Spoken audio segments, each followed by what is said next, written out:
Now I can do no more. We must trust to the great disposer of all events and the justice of our cause. I thank God for the opportunity of doing my duty. Lord Admiral Nelson. 3, 2, 1, 0. You cannot subvert an enemy which doesn't want to be subverted. Subversion is the term, if you look in a dictionary or criminal code to that matter, usually is explained as a part of activity to destroy things like religion, government system, political, economical system of a country. Starting from Hollywood movie makers to professors of political science and quote-unquote experts on Soviet affairs, Kremlinologists as they call themselves. No James Bond nonsense. The rest, 85%, is always subversion, manipulation of terms. We think that subverter is a person who is going to blow up our beautiful bridges. But according to the law and law enforcement systems of the Western civilization, it's not a crime. Subversion can be only successful when the agent of subversion has a responsive target. Subverter is a student who comes for exchange, a diplomat, an actor, an artist, a journalist like myself. It's most of this activity is overt, legitimate, and easily observable if you give yourself time and trouble to observe it, which means always a destructive, aggressive activity aimed to destroy the country, nation, or geographical area of your enemy. It's a two-way traffic. United States is a receptive target of subversion. From high atop the battlements of Castle Curmudgeon, where if 1970s Bob Dylan was a special guest star on an episode of Peaky Blinders, this is exactly what that would look like. Good evening, Mr. and Mrs. America and all ships at sea. Welcome to the Blast Radius. Happy early Halloween. Here is your Decline of Western Civilization news roundup for this, the fourth week of the 10th month of the fourth year of the third decade of the first century of the third millennium. Dateline, Tel Aviv, Monday, 23 October. Everyone's favorite angry doom troll of the apocalypse, Miss Greta Thunberg, continues to face significant backlash for her enthusiastic support of Islamic terrorism, and the world continues to wonder, how does supporting Hamas advance the cause of saving humanity from the sun monster? I ain't no fancy scientist. I'm just saying. The point being, the Israeli Ministry of Education has announced that forthwith and with immediate effect, all references to Miss Thunberg will be removed from Israeli school textbooks. Now, why would there be references to Greta Thunberg in any school textbook to begin with? Unclear, but that's not important now. What's important now is, if you want your name to continue appearing in Israeli school textbooks, maybe keep the number of Hooray for Hamas videos you post on your Twitter feed to a tasteful minimum. Now you know, and knowing is half the battle. Dateline Hollywood, Tuesday, 23 October. The Disney Child Grooming Syndicate announced this week that the premiere of the live-action production of Snow White and the Seven Hipster Meth Junkies is being delayed, pretty much indefinitely, to an indeterminate date sometime in 2025, according to the studio. And they assure us this has nothing whatsoever to do with lead actress Rachel Zegler's recent scorched earth campaign of derision and mockery directed at the original 1937 version of Snow White, the people who made the original 1937 version of Snow White, and anyone who likes the original 1937 version of Snow White, a campaign during which Miss Zegler achieved something many observers thought was well nigh impossible. Namely, she supplanted Brie Larson as the most intensely abrasive, notoriously surly, astoundingly unlikable actress to be starring in an upcoming Disney film that will fail spectacularly at the box office and cause the studio to hemorrhage untold hundreds of millions of dollars in the process. It's a hell of a bold marketing approach, really, when you're making a remake of a much beloved 80-year-old children's movie and you send your lead actress out to just hurl insults at anybody who happens to like the original version. Let's see if it works out for him, Cotton. Now, along with the announcement of this indefinite delay, Disney released a new production still of Miss Zegler, clad in the iconic Snow White costume, surrounded by 7 computer-animated dwarfs who closely resemble the characters from the 1937 original. It's unclear at this stage what this development means for our good friends, the 7 hipster meth junkie douchebags. Maybe the studio finally figured out that it raises some rather awkward questions when you're making a children's movie around an unmarried young woman with no apparent means of support who lives alone with 7 unmarried young men, which is exactly why I first christened the picture Snow Brown and the 7 MS-13 sex traffickers. Best of luck, Disney. I'm sure the picture is going to turn out great. We're all pulling for you. Dateline Los Angeles, Wednesday, 25 October. The Ultimate Fighting Championship, UFC to its friends, is facing calls for a fan boycott after announcing a brand partnership with Bud Light, of all people. Now, Bud Light, for those of you who may have been in a persistent vegetative state these last 6 months, and no, I would never insert a Joe Biden joke right here, and shame on you for expecting one. Well, it's a particular brand of barely drinkable piss water swill that, for reasons this reporter is powerless to explain, used to be the most popular beer in America, and by a fairly wide margin, and for a fairly long time. But it is no longer that. And it's been a long road back for Bud Light. A road strewn with a lot of rakes, and they've stepped on pretty much every single damn one of them, and with alacrity. Almost like they were in a rake stepping contest, and they weren't letting any other bastard walk away with that first prize. The approach they've taken in their sporadic attempts at sort of resurrecting their moribund brand identity has mostly involved mocking their customer base as a bunch of barely sentient knuckle draggers who grunt and belch their way through life and have so little self-respect that they'll actually drink Bud Light as an everyday beer. And whether that characterization is an offensive stereotype or pretty much 100% on the money, that's not for this reporter to say. The point is, if this was all designed to resurrect Bud Light sales numbers, to quote an old William Shatner song, it hasn't happened yet. Reach for comment, professional woman-face minstrel, destroyer of all things profitable, and winner of the actual worst person in the world honor at last year's Curmudgeon Awards, the Mudgies, as some people call them, Dylan Mulvaney said, quote, "I'm like a total girl power female girly girl woman, y'all. Love ya," unquote. Dateline Washington, Thursday, 26 October. Congressman, insurrectionist, and admitted liar Jamal Bowman pleaded guilty this week to intentionally raising a hoax fire alarm, causing a building-wide evacuation and a full emergency services response in order to delay the vote on a bill that he didn't like. If you're a regular viewer of this program, you'll recall that Bowman, upon being confronted with the surveillance video from a camera that he clearly was too dumb to know was there when he hatched this whole plan, first claimed that he pulled the fire alarm, which was bright red in color and clearly labeled fire alarm, because he thought it was the handle that would make the door open. Asked why, before doing that, he removed and threw on the ground 2 signs that said, "If you pull the lever, it will activate the fire alarm." Bowman said, "Do I have any lifelines left? I think I'd like to phone a friend." Reached for comment, currently unemployed thespian Jussie Smollett said, quote, "Damn, that dude should put more thought into planning his crimes," end quote. Dateline New York, Friday, 27 October. Legendary illusionist and guy whose name you haven't heard since 1989, David Copperfield, is in the news this week. No, Jim Eagle, he didn't die. Stop being so insensitive.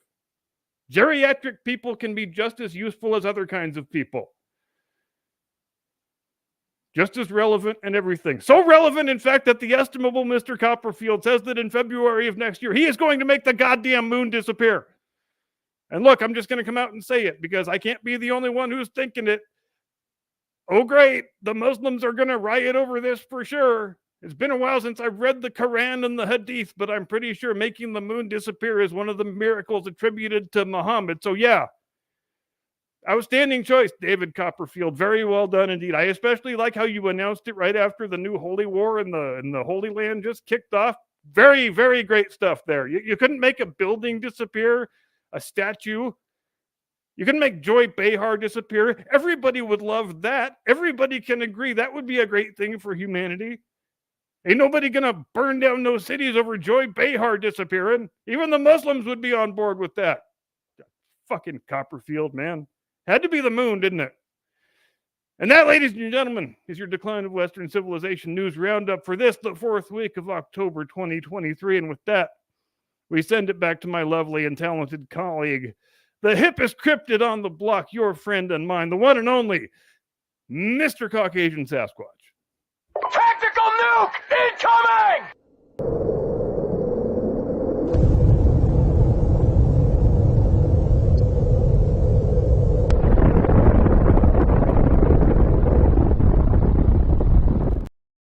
You know, it's been about a millennium since we set the Norse off. They're going to have a problem with that too, because Fenrir eats the moon. Yeah, you can't sleep on those Norsemen. Nah, dude. See, they don't get real worked up often, but when they do, serious. Occasionally, there's a small crack in that stoicism that turns into a big stinking crack. Well, the thing is, they run fully fledged directly into the arms of their god. They have no fear of death. This is all going to happen again here in a little while anyway. It's true. And they get to go home with their god and eat and drink and be merry and battle forever. I mean, especially drink. A lot of drinking in Valhalla. Lots of drinking. From what I'm told. Yeah, no, I can speak firsthand. There's definitely lots of drinking in Valhalla. In fact, in Valhalla, we have the mead that will drive most mortal men crazy. Oh, that's the best kind of mead. The one that induces psychosis in mortal men. Right, but here's the really wacky part of this. There is actually a mead that can make you crazy. Is there? There is a type of honey from the Anatolian plains that is derived from a specific type of laurel bush, and it has psychedelic and psychotropic effects. And if you eat the honey, it's called mad honey for a reason. If you make mead from that honey, yeah, it's a real thing. How's everybody doing out there in YouTubeville? How y'all? Yeah, YouTube. Hi, everybody in the comments. Good to see you. Glad you could make it. We got a Terry King, a Northwoods Press. We've got Tiger Man McCool. ATL Sunshine, Transparency. Number one. Make stupid people famous. Janik has joined the chat. It's good to see you. Welcome in. ATL Transparency. Welcome in, bud. A warm welcome to one and all. Happy Sunday. I'm Zaxxon, also present. Hey, Captain Curmudgeon showed up. Can you believe that? How about that? How about that? Starting to that guy is ruggedly handsome. Yeah, and a total asshole. But don't tell him I told you that. All right, so today I have kind of a double feature for y'all. We're going to do the show as and by the way, I'm supposed to be Odin. I'm not sure who that guy is. He told you when we came in. It's true. We're going to have a discussion about the Battle of Trafalgar. Boom! I am of the opinion it's one of the most boring conversations in history we can have, and we're going to see whether or not he can spice it up for me. Because the last time, I am here to prove that man wrong. I hope you do. God, dear God, I hope you do, because I think we should really be doing on the last episode before Halloween. These things are getting on my nerves. They're catching everything. Damn it. I'm gonna have to take this thing off. There's no way this is gonna work. I'm like knocking my cigarettes off. Yeah, you didn't even make it to the 14.5-minute mark. I'm so sorry, bro. This is difficult. Yes. Good God, man. Also, incidentally, ladies and gentlemen, dressing up for Halloween, his idea. Yeah, totally my idea. I was gonna do Freakazoid at first, or maybe the Black Knight, and then I was like, man, I'm Odin. So what are the people doing? Apparently they're trying to kill each other.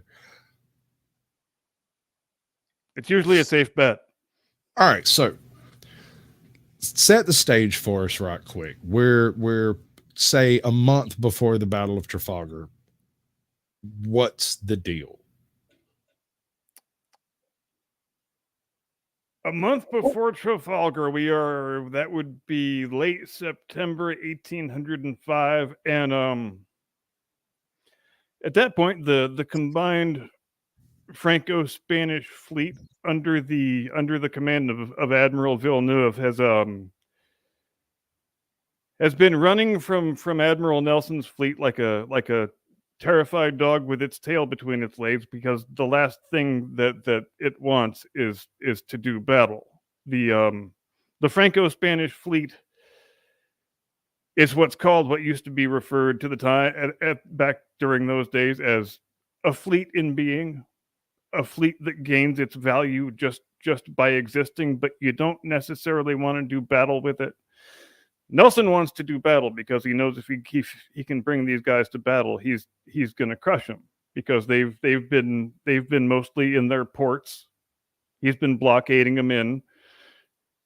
Shortly before, a couple months before Trafalgar, they made a break for the West Indies, and he chased them, and they had a little cat and mouse chase that went halfway around the world and lasted for a couple of months. But ultimately, the Franco-Spanish fleet gets bottled up in the port of Cadiz, and Nelson is just sitting off the coast of the Iberian Peninsula up there to the northwest, just waiting for him to make a move, because if they come out of port, he's going to pounce on them and he's going to bring them to battle.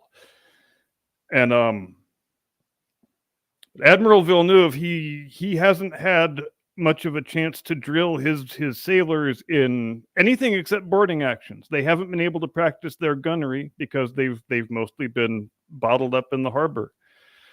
And when you're sitting still, there's a limit to how much you can practice your naval gunnery.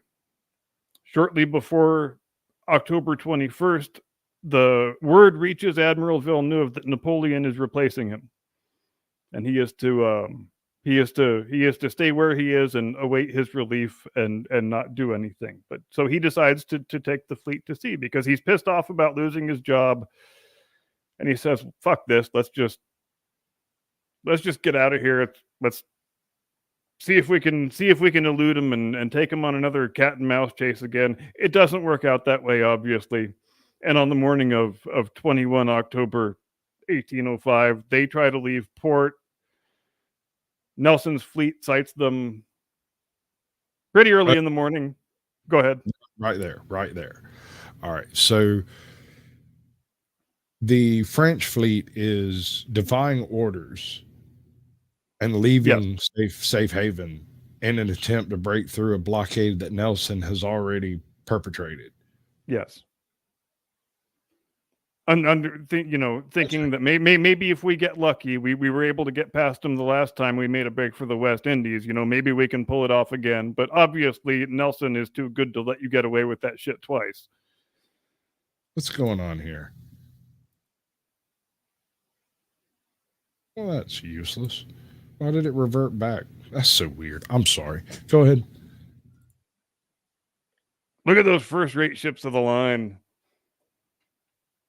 And so correct me if I'm wrong, but the standard operating practices of the day would be to line your most defensible ship up at the very front and basically create a ship of the quote-unquote ship of the line straight out of their safe haven harbor. Yeah, I mean, once it was clear that you were gonna be brought to battle, then each fleet would the standard practice was for each fleet to form up in an orderly line, and whichever fleet wound up having the weather gauge, in other words, whichever fleet was downwind of the other fleet, always retained the option to break off the engagement and just get the fuck out of Dodge. And so, because of that, during the Age of Sail, you wind up in naval combat with a lot of spectacularly boring, indecisive engagement in which there's hardly ever any sort of clear winner. And that's what Nelson wants to bring an end to this time. So his plan is to open fire on them as they exit the harbor, keeping in mind that you can't double wall these guys. They're coming out in a straight line from a safe location. If you get too close to the harbor, the shore guns will make short work of you. So they have to stand off a certain amount, but they can't stand off any farther than their guns will stand. Now, were they worrying about shore fire at all? No, they were not close enough to Cadiz, but the standard practice, like I said, would be form up in two lines. Nelson doesn't want to do any of that. He says, I'm gonna sail right at the fuckers. He goes in with two columns perpendicular to the enemy line of battle, because the standard doctrine is you want to expose your broadside to the enemy as soon as possible so that you can bring all your guns to bear. And so, because everybody does that, you get a lot of indecisive battles with no real winner. Nelson says, the hell with that. We're going to go right at them. It's going to put us at a tactical disadvantage for quite a while. We're going to take withering fire. A lot of our people are going to get killed. Our ships are going to get shot to shit, but we're going to break that enemy line in two places. And then we're just going to unleash all hell on them. And that's, of course, what winds up happening in the event. It winds up being the most astounding victory during the whole era of naval combat, and the British are the undisputed masters of the high seas for the next 100 years. Okay, let me ask you this. Suppose this battle had taken place openly at sea. Would it have gone any different? It pretty much did. I mean, they were far enough away that nothing that was happening on shore could have much of a bearing on anything. I mean, they weren't in very deep water, but they had both made full sail, in other words, which you don't really do unless you're in high seas operation, and which they had to do on the day because it was almost a dead calm. They sighted each other right around daybreak, 5:45, 6 o'clock in the morning, and the shots didn't start landing until noon. So they were in sight and approaching for fully 6 hours before anything happened, which is a crazy thing to think about. That's wild, dude. Can you imagine seeing your death on the horizon for hours? Yeah. And you're over here trying to trim up the sail to get the hell away. And that wind never picks up at all, and they're just crawling, 1 or 2 knots the entire way. And Admiral Calling, sorry. Hold on 1 second. So you're saying that the fact that the fleet was coming out of Protective Harbor and was in shallow water didn't have a direct effect on the battle itself? No, not nearly as much as the fact that the sailors on the ships in the Franco-Spanish fleet hadn't had nearly enough chance to practice their gunnery. Right. And and that disparity was really brought to bear quickly after the point of contact. Here's the question I'm wanting to ask. Had you taken these two fleets and placed them head to head, crew irrespective, who had more guns, who had more tonnage? The Franco-Spanish fleet has more ships, more guns, more tonnage. Okay. And are they ranged better or about the same? About the same, more or less. The Franco-Spanish fleet has Santissima Trinidad in it, which is, I believe, the only 4-deck ship of the line that was ever put in the water. I think she had 104 guns, something ridiculous like that. But again, they hadn't had nearly enough opportunities to practice their gunnery to where they were at a state of proficiency to where they could stand toe to toe with the Royal Navy and do anything but lose. Right. So essentially, they were outclassed. It wasn't that they were severely outnumbered. It wasn't none of that. The positioning, the lack of wind sucked, but that sucked for everybody involved. So you can't really put too much onto that. Yeah, and it's entirely possible that they did as well as they possibly could have done on the day, but a training disparity like that will bring itself to bear in any battle, Oh, whether yeah. it's a naval battle or a land battle or anything. How long were they at rest in the port before they went to battle? It had been most of the last 2 years, except for that dash to the West Indies and back Baby. that I mentioned. And of course, they would have had some chances during all that to get some practice in, but mostly they were focused on just not being caught by Nelson. So that took up a majority of their attention. Okay, so most of their training was involved in fleet sailing, not so much in battle readiness. Yeah, during that time, your focus is on making as much sail as possible and maintaining as much speed as you can, because you got a guy on your ass and you don't want him to catch you. Yeah, which luckily, there were a bit of a spread out on the quote unquote safe harbors, depending on which fleet you're running. Yeah, So they couldn't like resupply in the same places, and that would give them a bit of a disparity in the ability to catch. Yeah, and when you get into the West Indies, I mean the French have outposts, but the English always have an outpost that's near to that outpost, and there's also the Dutch have outposts too, where the guys running those outposts might be perfectly willing to give information to both sides. You want to get short. Depending on who the Dutch are aligned with at the moment, which tended to change from time to time. Let me give you a good shorts quote here. Caucasian Sasquatch loves hairy nuts. He's in chat. Hey, bud, how you doing? Hey, Blue Unicorn, what's happening? Yeah, he's cool too. He's mountain fresh. Did you know that? Yep. All right.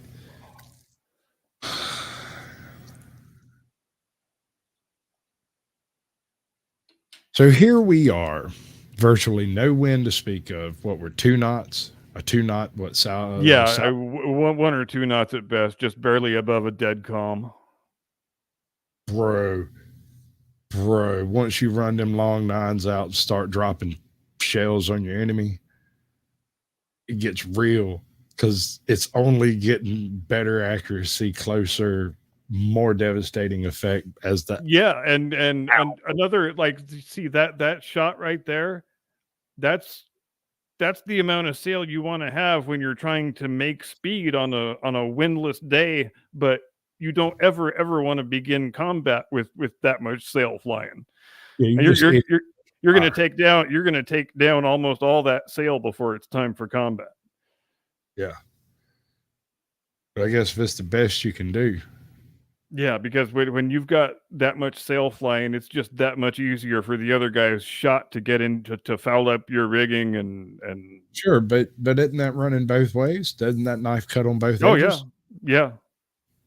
So but if I'm not mistaken, before the point of contact, in other words, before they're close enough to where they can fire and hit each other, they would have taken in nearly all of their sail, except like for the fore mainsail and the main sail. I'm probably getting my terminology wrong, but the biggest sail on the foremast and the mainmast. Never could find the mizzen mast, and after I got the mizzen mast is behind the mainmast. Yeah, but apparently they didn't name the poop deck properly. No, and there's so many freaking items of terminology you have to keep track of when you study this stuff. About the only thing I know about sailing is that the term between the devil and the deep blue sea is that last rail of wood around the outside of the ship. And when you have to go out and do the cleaning and painting on it, there's nothing between you and the drink. You're between the devil, which is that last freaking detail before your ass is in the drink.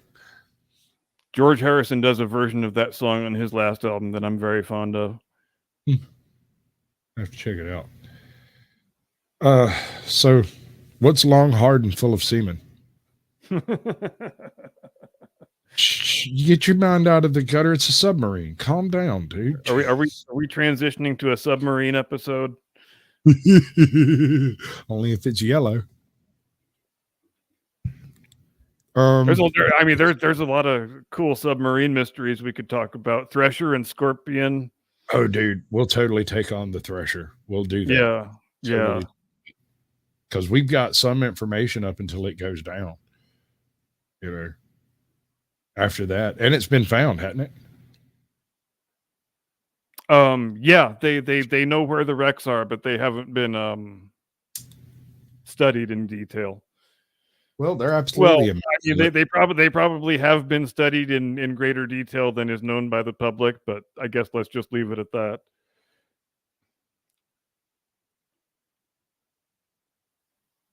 But no, the nuclear payloads are still on board.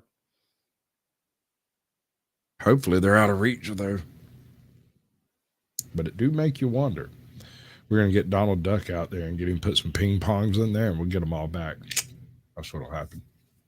What do you reckon?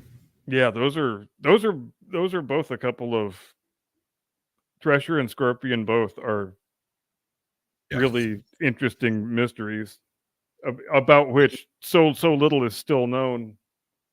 But that kind of happens in the world of submarines. That's true.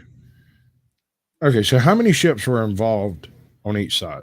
The Franco-Spanish the Franco-Spanish fleet brings 33 ships, and Nelson and Collingwood on their side, they have 27. Collingwood is at the head of the southern column. They're I think it's about 14 and 13 in between the south column and the north column. Nelson is in Victory, is at the head of the north column, and Collingwood winds up getting there actually about 10 minutes before anybody else, because the ship he's in, Royal Sovereign, has just gotten fresh copper plating on its hull, so it's faster than any of the other ships in the fleet, so he gets there first, and that kind of pisses off Nelson. He kind of wanted to be first into the fray, and Collingwood was all over his Kool-Aid. Kind of know why they hate barnacles. Yeah, and that fresh copper makes a big difference on a dead calm day with practically no wind to speak of. Huge difference. I mean, it doesn't take no mathematician to look at this bottom of a barnacled boat and go, that's probably not sailing real quick. Yeah, and it was a tremendous expense to manufacture all that copper sheathing, but it made such a difference that it was a no-brainer that you had to do it. Yeah, and not only because of the positive effect on performance, but also on maintenance and ship longevity. I mean, yeah. Well, I was fixing to say it becomes an almost standard operating procedure after this to clad wooden ships in something. Yeah, for the entire rest of the wooden ship age, it becomes standard all the way up until you get to the ironclads. Which is another one of those conversations we should have.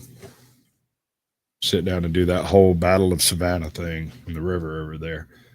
Which one was it? It was we'll get to that later. That's a whole different conversation.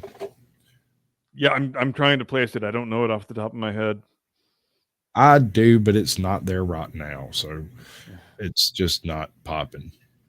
Yeah, I feel your pain.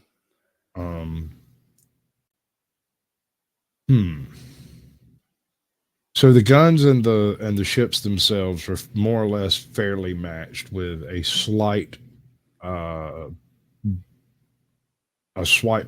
bias to the French. I still say the fact that the French couldn't break up their group could have altered the course of the battle to a degree. I understand what you're saying about the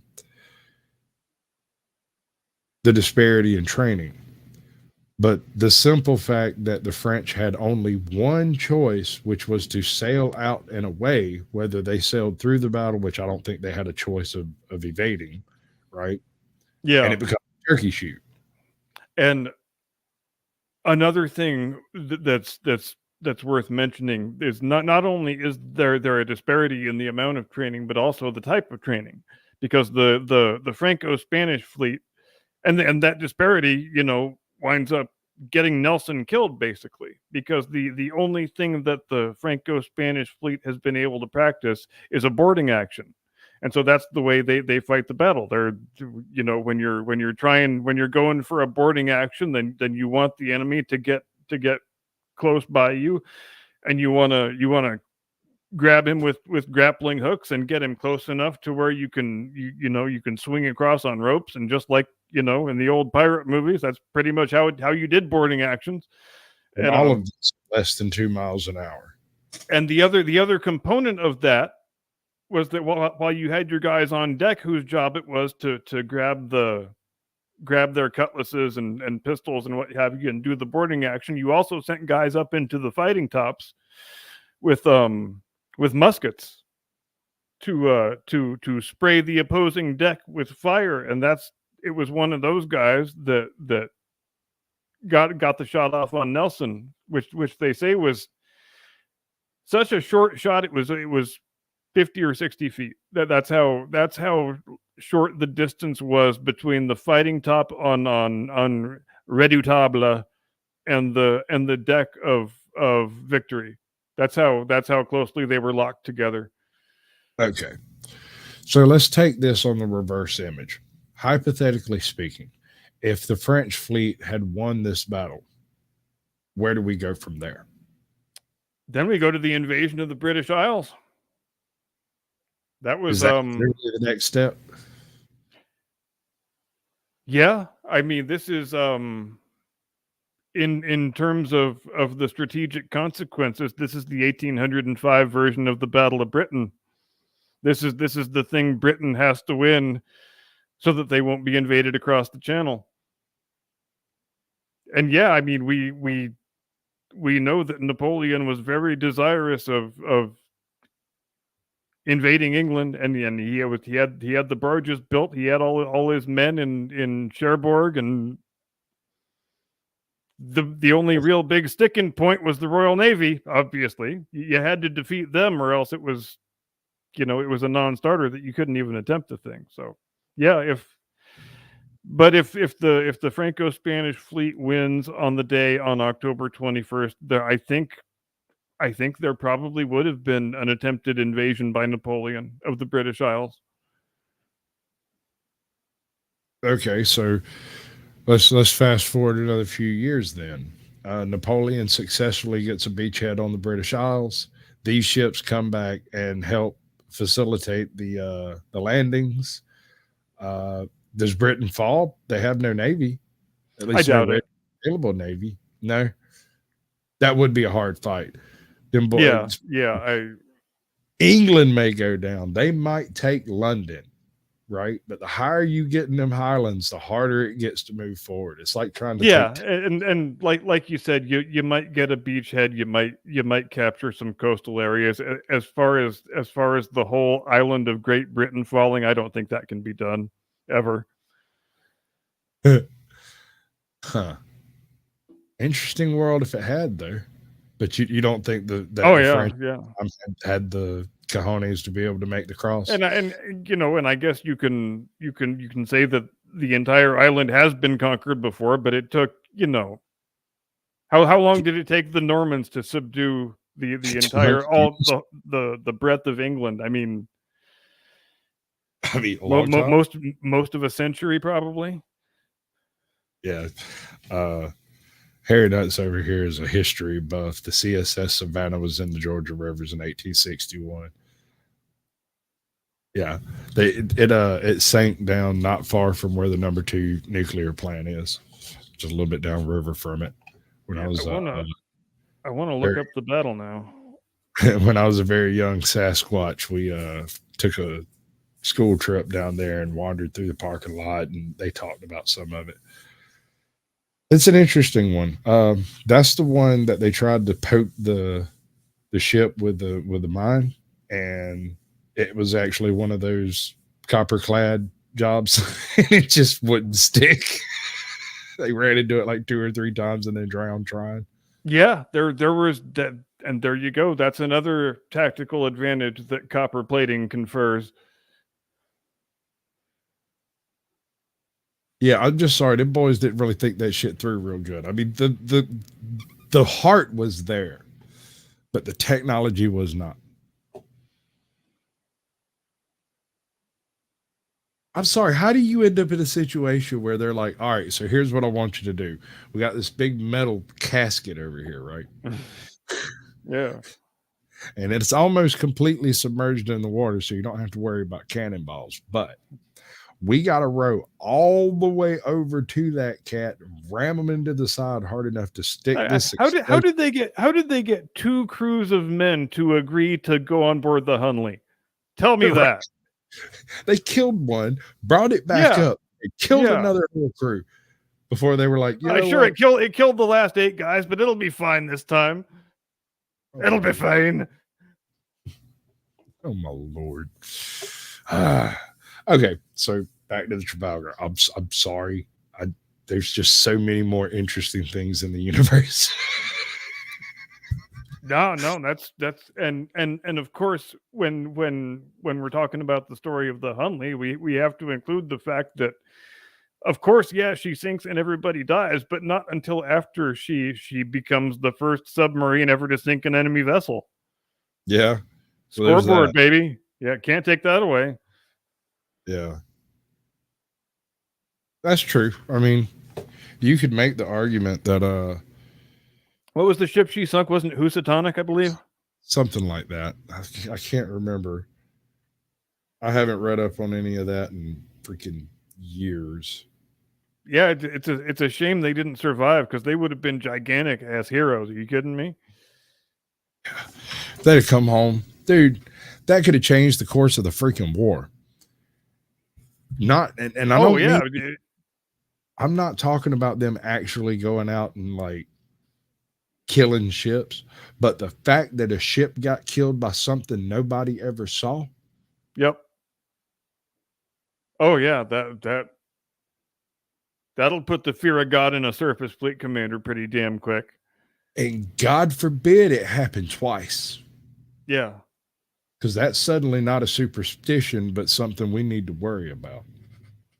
Because all of a sudden, all of my defensive measures are outmoded and useless now. If a thing like a submarine exists. Right. And it works. Because that's the thing. Yeah. Every aspect of the submarine functioned, except it didn't work together. That was the thing. Everything happened right except the crew surviving.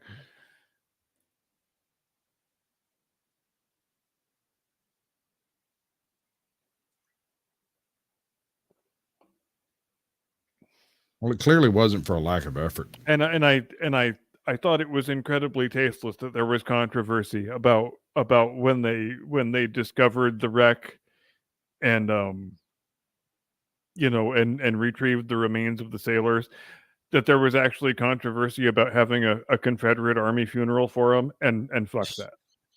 Just fuck that so hard.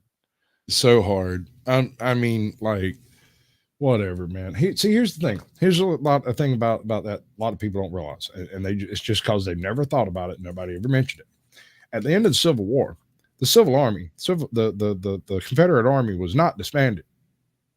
The Confederate Army was folded unit and troop over into the Union Army and sent out west to fight the Indian Wars, and then they immediately mixed them up with Union soldiers so that nobody knew who was a Confederate general and who, nobody knew. It was a reconstruction. Yeah, there's several John Wayne movies about that stuff too. Yep. Oh, dude, there's a really, really good movie called The Last Outlaw. It's one of Mickey Rourke's really good when he plays Colonel Graff. Oh, yeah, I saw that one. I once owned a VCR that had that movie glued into it. That's why I bought the VCR. I found it at a pawn shop, and he was like, man, it's got this freaking Western stuck in it. And I heard, I'm a good old rebel. That's just what I am. Oh, yeah, no, I'll give you $20 for it, dude. But I can't take the tape out. $20 right now. Take it or leave it right now. But I can't take the tape out. Used VCR only plays one movie. Right? I bought it, took it to the cabin, hooked it up to a freaking battery. We sat there and watched TV for months, that one freaking movie over and over again.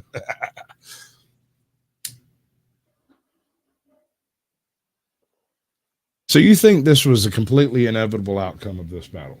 That there was no other possible result? Well, the only other possible result would have been somehow Nelson's picket ships going to sleep and not seeing the breakout attempt, and then I suppose there would have ensued another cat and mouse chase to the West Indies and back. But even you could do that two or three or four more times, and it's still you're going to arrive at this same inevitable result, I suspect. Yeah. Yeah, I got you. So the situation is the French fleet knew they were outclassed and was running like hell. Yep. No other choice.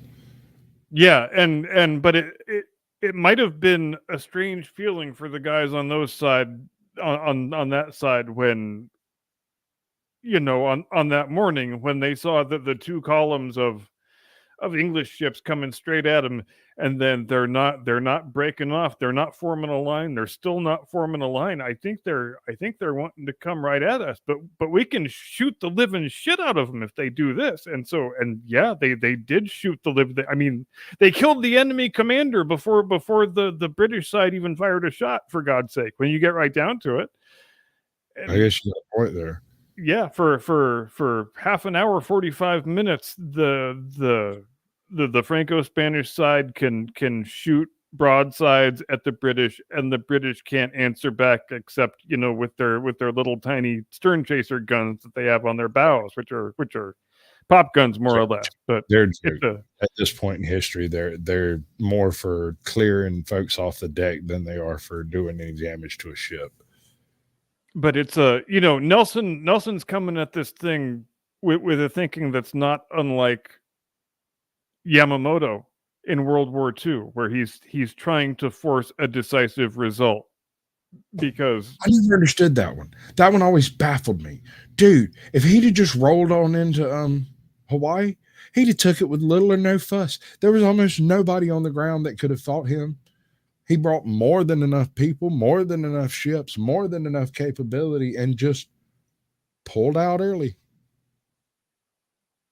Yeah, and Nagumo screwed his country so hard when he didn't launch the third wave. I know we always talk about that, but oh God, what a blunder! Just what a damn blunder, man. Or was it espionage? Was Homie actually batting for the other team? It seems an awful lot like Homie might have been swinging for us a little bit. It's like, damn, if we do that, we own all of the Pacific. That's just gonna suck. No, I think he was just the wrong man for the job. I think he was not a man who was capable of acting with audacity. Is, I guess, the best way to put it militarily. That makes sense. So bearing this inevitable conclusion out, the French definitely were doomed from the outset, mainly because they started running in the first place, right? Yeah. Because they never got a chance to train on gunning and targeting, and none of that happened. I still say them being cornered in that freaking port is what truly screwed them, because they would have had a chance to run had they not, but it wouldn't have had any long-term effect, right? They would have just run further. That's it. Yep. All right. And then even go ahead. So does this mean does the death of Lord Nelson change the approach of the English Navy after this point, or are they still just balls deep, hell on wheels? It's interesting how the death of Nelson is received in England, because they've obviously just won a victory that is, beyond the dreams of anybody.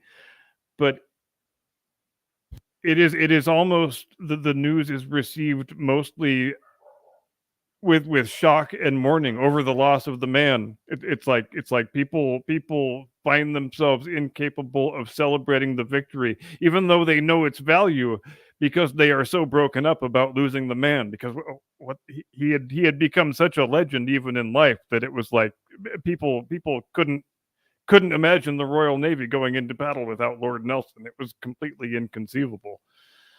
And how did they transport Lord Nelson back to England? In a cask of brandy. And how much of the brandy was left when they got back?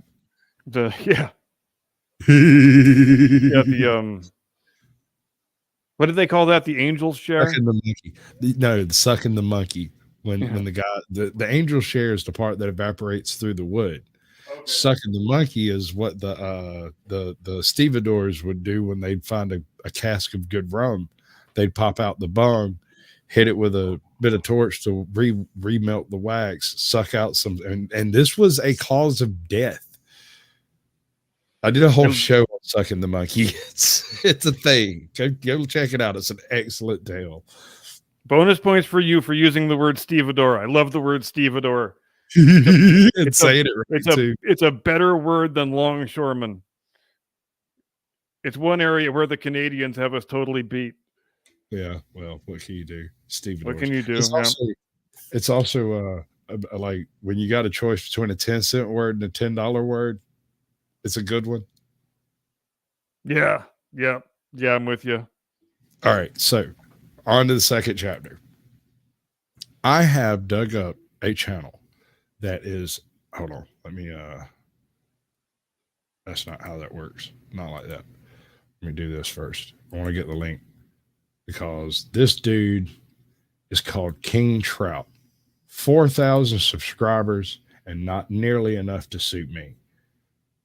Found him earlier today, and he is exactly what you would expect for a guy who talks into a camera and has some editing skills. Handlebar mustache too, ladies and gentlemen. And the handlebar, he might even give out free mustache mat rides. I don't know. Don't quote me on that. Maybe if you're lucky. You know. I am impressed to see a man that young with a handlebar. That kind of gives me hope for the future. I kind of thought it stamped him as a hipster. I Yeah, immediately it's difficult to say. All right, so what I love about this guy's videos is much like the fat plumber, the fat electrician. He covers details that are typically not mentioned by others. This particular video actually pertains to the poll in my chat currently. He brings up all of these as a possibility, which is why these are the only ones listed. I'm not entertaining the idea that the devil himself actually had Congress with these women. Sorry. Well, that's disappointing. All that build up and everything. Maybe. I mean, I've seen a goat. They're pretty creepy. I was expecting Devil Congress. She's in Congress? Yes. Oh. Yes. Well, that explains everything. No, I know. I'm a big fan of using the word Congress for a fleshy union. It's a very classy, civilized option, in my opinion. What is a Congress as a group? It's a group of what? It's a parliament of owls. Oh, that's a good question. It's a Congress of all right, chat. Y'all There tell are me there are some really weird words for groups of animals. prairie dogs, Congress of prairie dogs, Congress of Actually, I'm gonna look that up right now. Congress of baboons. That's it. Is it Congress of Baboons? I knew it was ironic. I knew it was a weird, ironic thing. A Congress of baboons. That is rather wonderfully ironic, isn't it? That is fantastic. Thank you. You made that so much easier, dude. It's fantastic. Did the chat handle that one, or did we handle that one ourselves? Oh, the chat dude. Harry Nuts is all over that shit. Beautiful. Well done, chat. He's the man with the master plan. I'm trying to tell you. Best chat in the business. I had an experience one time that blew my mind. All right, out there at Pops, where I grew up, there is an old pre-Civil War cemetery at an old homestead that's like a couple of 100 yards away from my front door, like 500-600 yards away. It's on top of this hill. There's this big ass oak tree, and not long ago the oak tree was struck by lightning. I went out there to go check it out just to go see, because, you know, it's a 700-year-old oak tree or something. It's ancient. And it's ginormous too. It's this thing almost completely invaded the entire cemetery. And I go up there, and there are hundreds of crows in this tree. And it was so creepy that I just didn't even go over there. I was just like, oh, yeah, that's noted. And went back to the house. It's like, screw that shit. But I get home, and I look through everything on Google, Bing, every search engine I can think of about something superstitious about a murder of crows in a cemetery. Found nothing. Nothing. No one's ever wrote about one. No one's ever mentioned it. I find that hard to believe. According to this page I have in front of me, it's a troop of baboons. A Congress? Well, yeah, it's a troop. That's a family. I guess we've got a controversy on our hands. A caravan of camels. A gang of buffalo. A coalition of cheetahs. Keep going. A quiver of cobras. Oh, yeah. A band of coyotes. A sedge of cranes. A float of crocodiles. A murder of crows. A drove of donkeys. A convocation of eagles. A parade of elephants. A mob of emus. A consequence of lions. So some of these are great, man. Some are a flamboyance of flamingos. That can't be a real thing. I refuse to believe that's a real thing. Oh, of course it is, dude. It's so obvious. Once you say it out loud, a flamboyance of flamingos, that's clearly a group of flamingos. An army of frogs. All right, so homie here, Mr. King Trout, is going to go through the different possibilities and reasons of the Salem witch trials.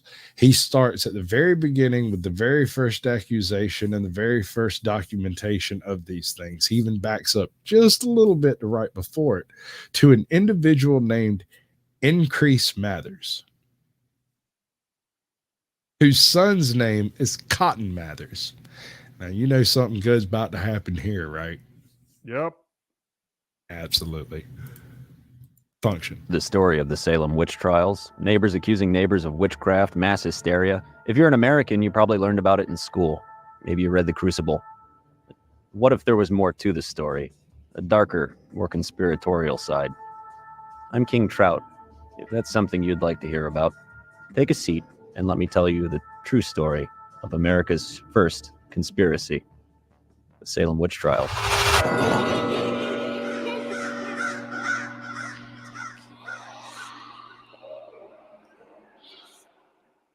Let's start with some context. In 1628, the Massachusetts Bay Colony was founded primarily by... Those are S's. It's Massachusetts. No, those are very clearly F's. No, they're called a long... In 1628, the Massachusetts Bay Colony was founded primarily by Puritans from England. They were on a stock...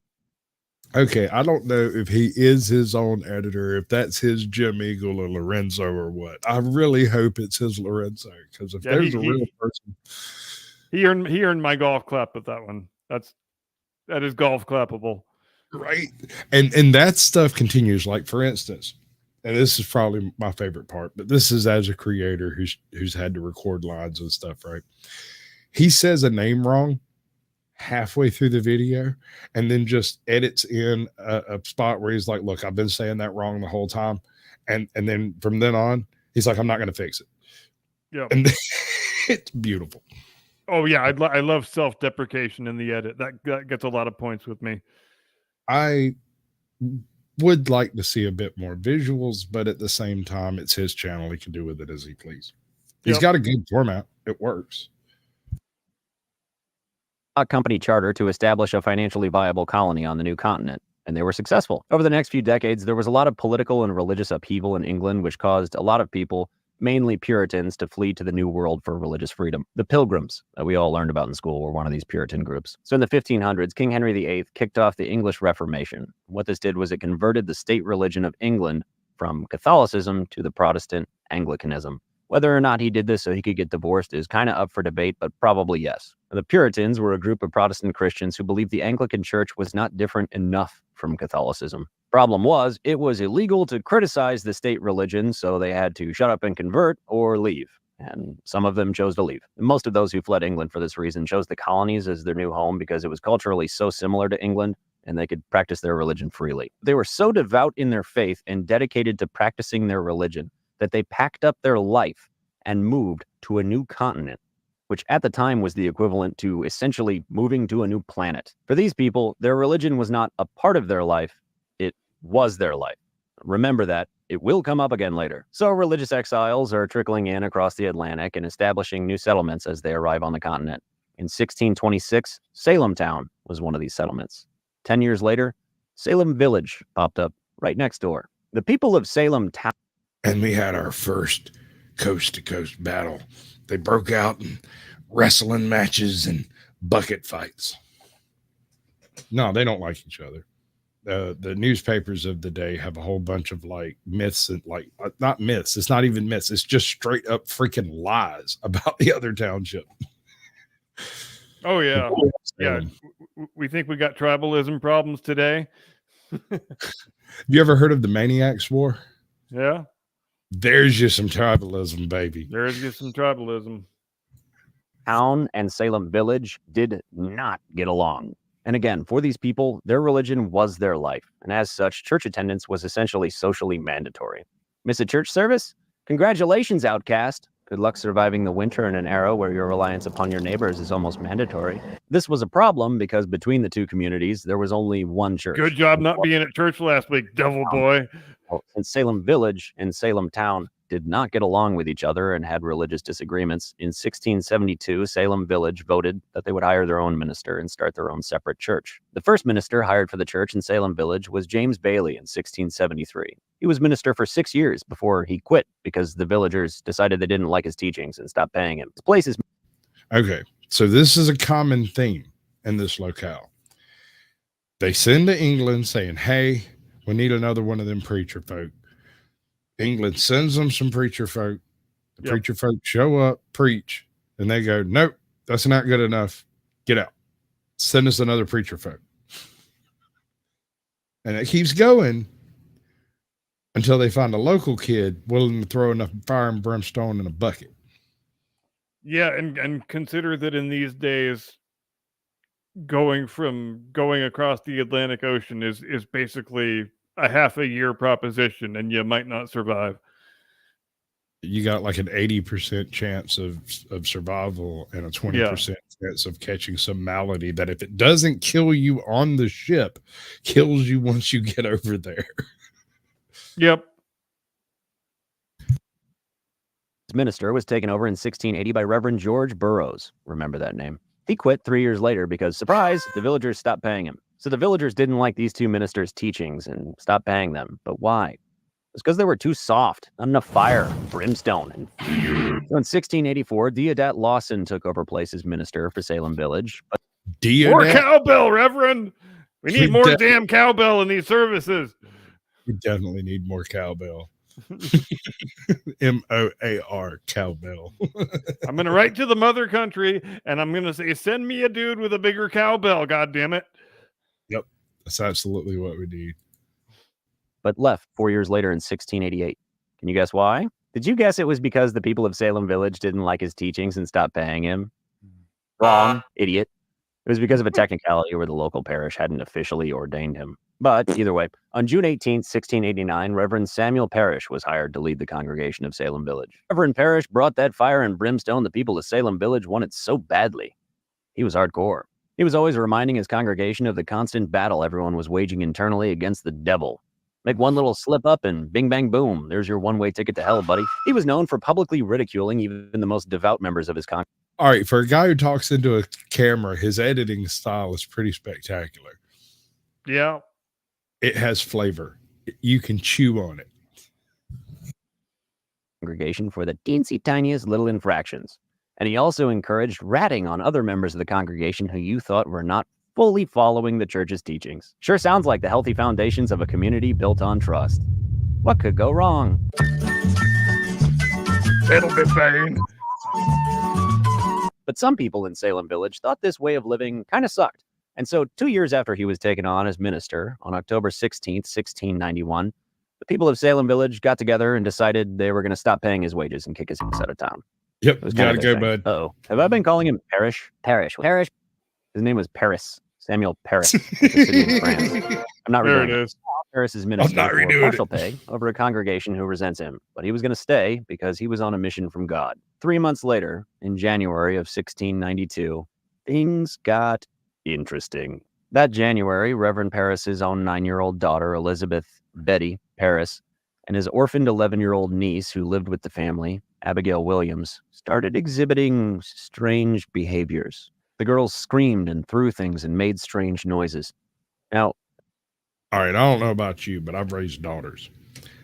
There's Likewise. nothing unusual about that. Nope. They scream, throw things, and make strange noises. This is perfectly ordinary daughter material. Yep. Nobody who's ever raised multiple daughters would raise an eyebrow at any of that.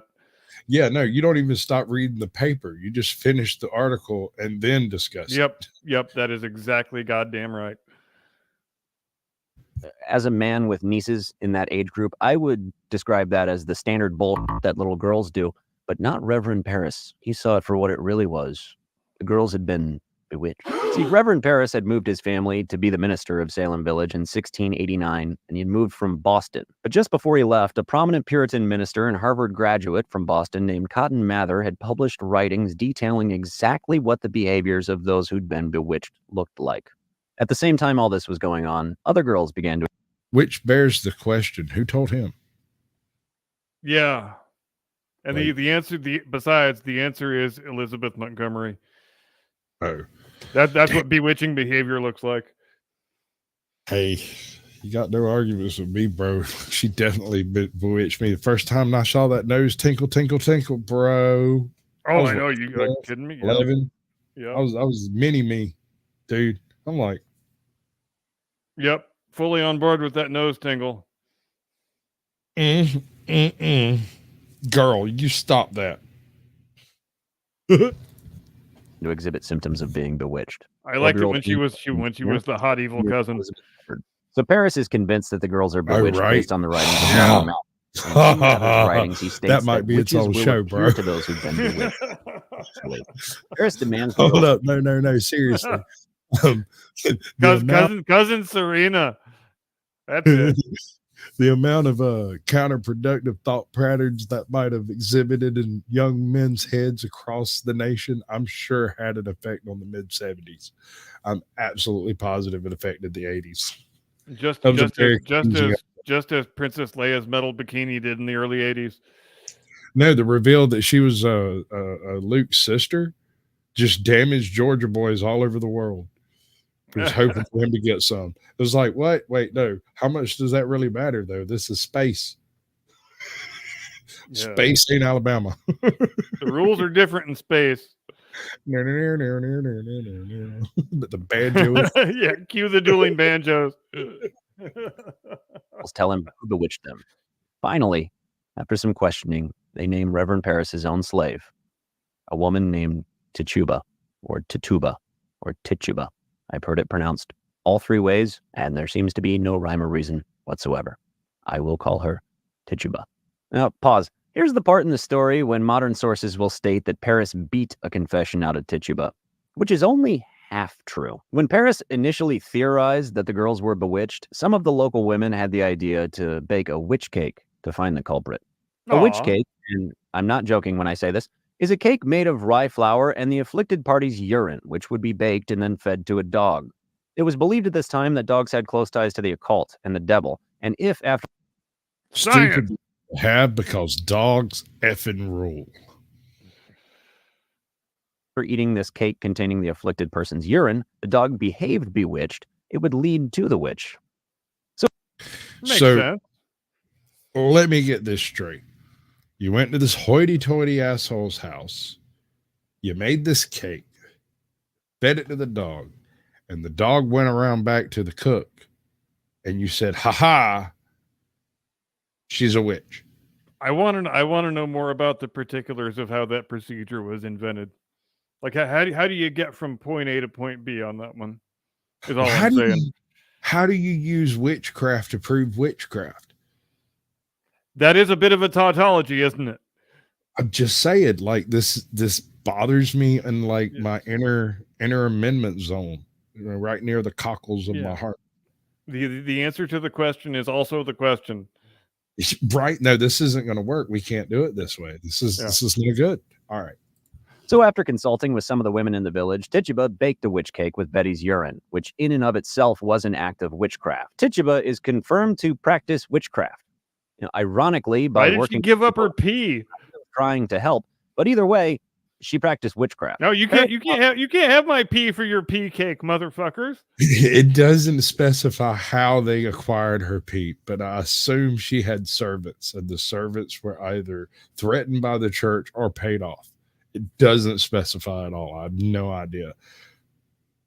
I guess that's just my weird hang up then.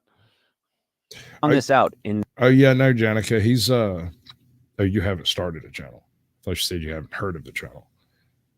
Then he beat Tituba. He demanded that she confess to bewitching the girls, now that he had confirmed that she had already practiced witchcraft by baking the witch cake. Not great PR to practice witchcraft as a means by which to exonerate yourself of an accusation of witchcraft, but hey, what do I know? It's worth noting that to these people at this time, witchcraft was real. The existence of witches and witchcraft was never in question. Witches are real, witchcraft is real, period. The only question at hand was determining who was a witch. The other thing that's definitely worth noting once you put on your historical... Okay. At this point, I would like to invite chat to help me identify the classic symptoms of there being a witch in the countryside somewhere. I'll start. Fresh milk curdles. Am I allowed to use Google? Okay. Context hat, and we start talking about these accusations, is that the divide between correlation and causation had not yet really been examined. So if your neighbor approaches you and let's say they ask to borrow a loaf of bread and you tell your neighbor, sorry, I can't loan you a loaf of bread. If I do, my family might starve. And your neighbor says, well, I hope horrible things happen to you. And then a week later, something horrible happens to you. Sure sounds a lot like they caused that. We've got all of that brewing in a village where the minister has worked very hard to develop a cult of fear and accusation when nobody even liked each other to begin with. And now his own daughter is bewitched. If the devil can make his way into the minister's house, it could be anywhere. Tituba was interrogated and confessed to Damn right, convening... that devil's a sneaky son of a bitch.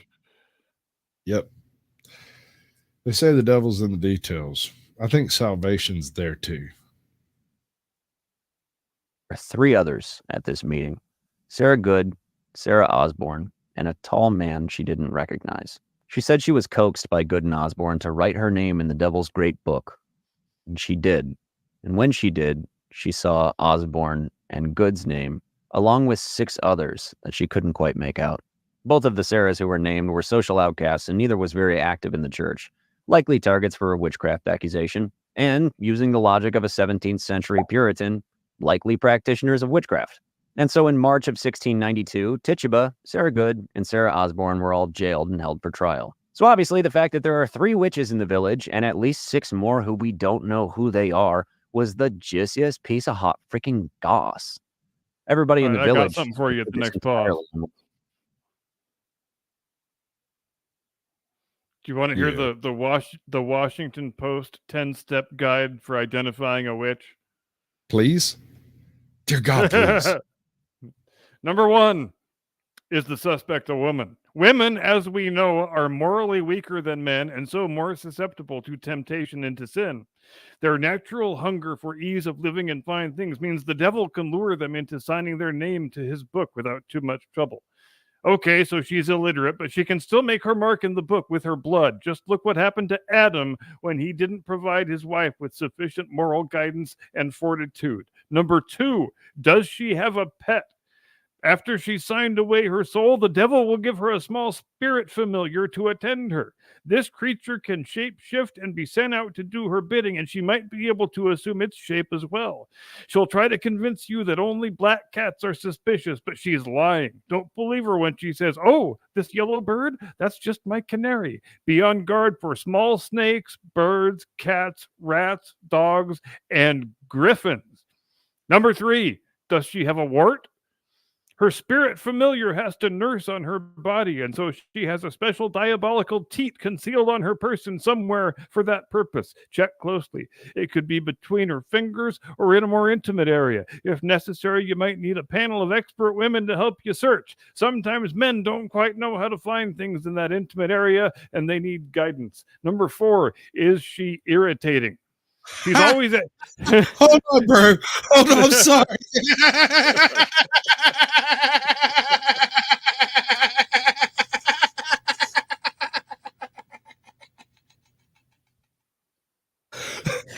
Accurate.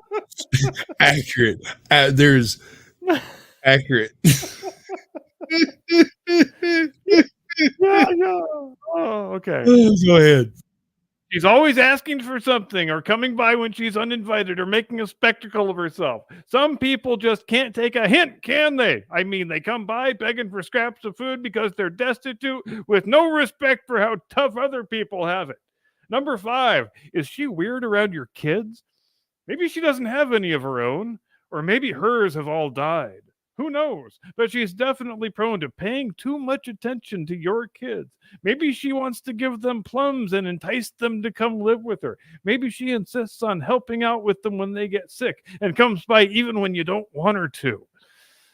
Number 6, pardon me. Is she middle-aged? No longer young enough to be beautiful, but not old enough to be venerable. Women at middle age are in their peak risk years for temptation into witchery. She's somewhere between 40 and 60, and so she should be a pillar of the community, head of her own family, active at church, involved in supporting her husband's work. If she's alone or didn't get elected to full church membership, you should be suspicious. Number 6. Why is there 2 number 6s? I don't know, but there's 2 number 6s. Is she pissed? Is she quick to anger? Has she ever attacked a constable for no reason? Has she been known to scream at people and call them whoremasterly rogues? Have you seen her hunch someone of quality with her elbow? Inappropriate anger is a definite warning sign. Women should really be able to keep it together no matter what. Number 7, has she stopped going to church? She might try to offer an excuse, such as being dressed only in rags. Maybe she's too busy romancing her former indentured servant. In any case, she's supposed to be at church with everyone else for all 8 hours. If she's not, it could be because she's too tired from attending witches' Sabbaths and drinking red wine in the rye field behind the minister's house. Number 8, has she threatened you and then it totally came true? Remember that one time she came over to borrow some butter and you sent her away? She's so annoying. She's always asking for things, isn't she? Anyway, so remember how when she went away, she was muttering under her breath and she said you'd regret not giving her any butter? And remember how later that same evening the butter wouldn't come? Yeah, that happened. Just saying. Number 9. Have you seen her spirit in your house at night? Okay? Admittedly, some people think that the devil can assume anyone's shape, regardless of whether they're really witches or not. So it's possible, in theory, that the shape you saw come in at the window was the devil pretending to be her. Possible, not probable, though. I mean, would God really let the devil assume the shape of an innocent? Would he really? Didn't think so. Number 10, has she confessed? So maybe you did have to ask her repeatedly. Maybe you did ask her to prove she wasn't a witch. And maybe you did have to help her remember her guilt with a quick beating. Big deal. She's confessed. And there's no better method to finding other witches than the word of a confessed witch. Now she can tell you who her confederates are. Now you can find them all. Here endeth the list. All right. So, ladies and gentlemen, I'm Sasquatch, and I married a witch. I didn't know this until this gentleman had just explained it to me. I'm devastated to find this information, but am immediately having her put a root on 3 of my ex-girlfriends. Wrong hole. Damn it. I hate it when that happens. There we go. All right. So thank you for that. That was absolutely enlightening. We all married I thought that was extremely edifying. I'm glad I stumbled upon that. That's beautiful, babe. I love it. These girls would say next. So at this point in time, the girls have accused 3 people of witchcraft, but why would they accuse them? Well, there's a couple theories on that. One of these theories is one of those like historical facts people will throw out, having never researched it whatsoever, just to sound like they're more intelligent and more well-read than the average person is. And that is the theory of convulsive ergotism. Convulsive ergotism is a poisoning caused by a fungus, ergot, which grows on certain cereal grains. This theory states that the girls were suffering from convulsive ergotism, probably due to bread that they had eaten, causing the symptoms that appeared as if they were bewitched. This theory gained traction after an article was published in Science magazine in 1967. Now, the reason I think that it caught on is because one of the chemicals produced by the ergot fungus is lysergic acid, LSD. So it's the 1970s. Somebody throws out a theory that, hey, all these girls were acting the way they were acting because they were high on LSD, man. It was hip, it was trendy, it sounded cool, and that took off. Some people take issue with this theory, including me, for a multitude of reasons. 1, if it was ergot poisoning, everyone in the house would have suffered from it. 2, if there was ergot within the village, in all likelihood, the entire village would have suffered from ergot poisoning. And 3, you can't turn convulsive ergotism on and off. All right. So he has a very valid point here that I'll admit I got took in by the ergot poisoning concept. I really, really liked it because get this, and this was my rationale. The best bread would be kept for the townspeople. The worst bread would be given to the prisoners. And I thought these girls were kept in prison cells for their questioning. Turns out, no, they were actually kept at home. So there would, if they were suffering from ergot poisoning, everyone in the household should have been at the very least. Right? Queenbird is not buying the mustache. You don't want that free mustache ride? I'm just saying, man, it's got handlebars. See, the girls would act bewitched suspiciously when it was convenient for them. So, in my opinion, and based on my research, the theory of convulsive ergotism is horrible. Another theory is that these girls were expressing their traumas. They had these internalized problems that they were letting out. You know, it was psychosomatic, the symptoms of years of abuse that were finally being released, which also is just horrible. This is just some touchy-feely nonsense that people use to excuse the consequences of the girls' actions. Like that. The real reason for their actions. What was the real reason for the girls' actions? Well, based on all of my research, in my opinion, it was one of 2 things, but probably both. Try and imagine, and this will be harder for some of you than others, that you are a preteen girl in a 17th century puritanical village in New England. The expectation for your behavior is that you be silent and unseen, doing your chores, never speaking unless spoken to. And now all of a sudden, everybody's paying attention to you, hanging on to your every word. All of a sudden, these girls were this. I like that one. I never heard that one. Slowly faded it in, just a little subliminal bass treadmill. Yeah, I like that. Just slowly inserted that in like a subliminal message. Go, be based. Based. I love it. I love it. Like I said, he's got editing chops. It's just he doesn't use them with other people's or anyone else's footage, right? So, okay, respect. At least he's got the voice for it. He does a good job. He does have the voice for it. Everyone's attention.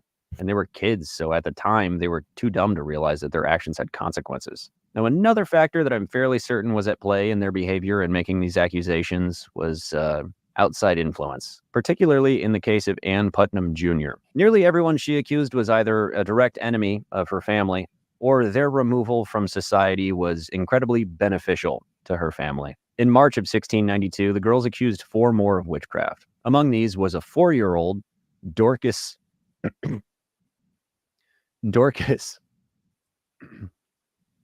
4-year-old Dorcas Good, 4-year-old Dorcas Good, Sarah Good's daughter, and an elderly woman, Martha Corey, who was a devout and well-respected member of the church.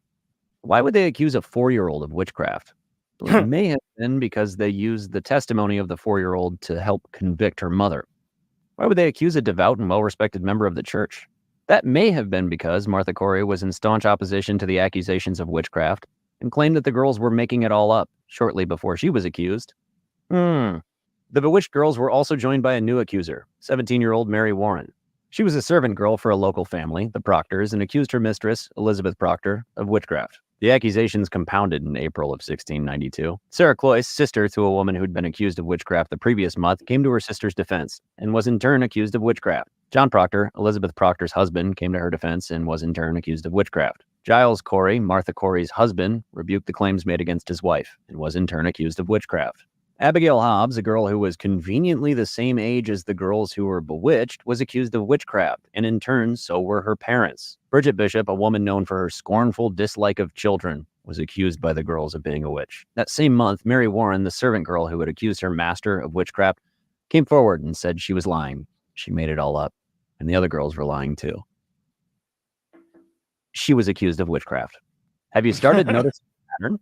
And the final person accused of witchcraft by the girls in April of 16. All right, so just between me, you, and a hole in the ground, I think you might be onto something here. the whole witchcraft narrative has taken a monetary angle. I think we may have discovered a common thread.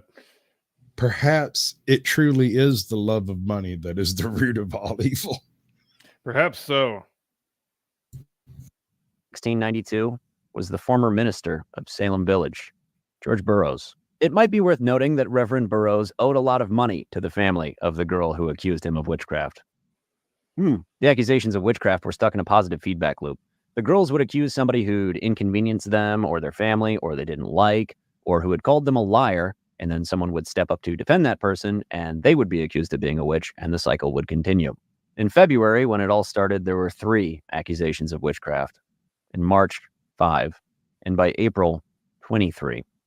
People who were accused would be taken in for questioning, generally at hearings that were public, so it was a spectacle for the village. Fast spreading social contagion, imagine that. It was determined that there were 2 ways to get a conviction of witchcraft. Either A, the accused confesses to practicing witchcraft, or B, there are 2 eyewitnesses to the accused practicing witchcraft. Remember earlier when I mentioned that the writings of Cotton Mather that Paris had read stated that witches could appear to the afflicted spectrally? The courts decided to accept spectral evidence. And what this meant was all it took for someone to be evidence was for 2 people, let's say, hypothetically, I don't know, 2 young girls, to say that they were witnessing spectral visions as performed by the accused. The girls would make an accusation at whoever they wanted. It would be taken to court. They'd back it up with their bullshit spectral visions. That'd be seen as enough for a guilty charge. And if anybody questioned it, they'd accuse them. The cycle repeats. While all of this was happening in New England, back in Old England, there was yet another royal upheaval, new king. I'm not going to get into the technicalities because it's English history, so who cares? But long story short, there was a slight lapse in the provincial government because there was a change in things. The new king had appointed a new governor for Massachusetts. The man chosen by the new king to be the governor was William Phipps. He was chosen by the king at the personal recommendation of the president of Harvard at the time, Increase Mather. Increase Mather was the father of Cotton Mather, the man who had published the writings on the behavior of the bewitched and spectral visions. What should we name our son, honey? Man named Increase had a son. Increase. I once knew a guy. I think his dad was like a reformed Pennsylvania Dutch. The man's name was Armor of God Bigsby. Wow. Armor of God.